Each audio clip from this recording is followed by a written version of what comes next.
కళాశాల నుంచి BEd ప్రశ్నపత్రం leak.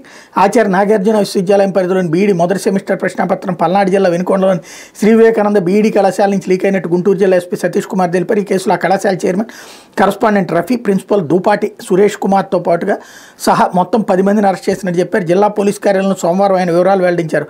గతంలో పరీక్ష జరిగే రోజు నేరుగా విద్యార్థులకు బీఈడి ప్రశ్నపత్రం అందించేవాళ్ళు. 2024 నుంచి సీడీ ద్వారా ఆ కళాశాలకు ఒక రోజు ముందే వాటిని పంపిస్తున్నారు. పరీక్ష సమయానికి 40 నిమిషాల ముందు ఆ సీడీ పాస్వర్డ్ని సంబంధిత కళాశాల కరస్పాండెంట్లకు తెలియజేస్తే వాళ్ళు ప్రశ్నపత్రాలను ప్రింట్ తీసుకుని విద్యార్థులకు అందిస్తున్నారు. ఈ క్రమంలోనే వివేకానంద బీఈడి కళాశాల ప్రిన్సిపల్ సహాయకుడు దార స్వర్ణరాజ్ ప్రశ్నపత్రం వాట్సాప్ ద్వారా ఒరిస్సాకు చెందిన ఏజెంట్లకు పంపించారు. వాళ్ళు ఒరిస్సా విద్యార్థులు వాట్సాప్ గ్రూప్లో పెట్టారు. బీఈడి చదువుతున్న ఒక్కో ఒరిస్సా విద్యార్థి ఫీజు కింద మొత్తం ₹1,70,000 ఏజెంట్లకు చెల్లిస్తారు. అందులో వాళ్ళు 1,00,000 తీసుకుని కళాశాలకు 70,000 చెల్లిస్తారు. ఆ విధంగా ఏజెంట్లు కళాశాల నిర్వాహకులతో కుమ్మక్క ప్రశ్నపత్రం లీక్ చేయించి విద్యార్థులకు ఎక్కువ మార్కులు వచ్చేలా చేయించుకోవాలని ప్రణాళిక వేసినట్టు దర్యాప్తులో తేలిందని ఎస్పీ తెలిపారన్నటువంటి వార్తని హైలైట్ చేశారు.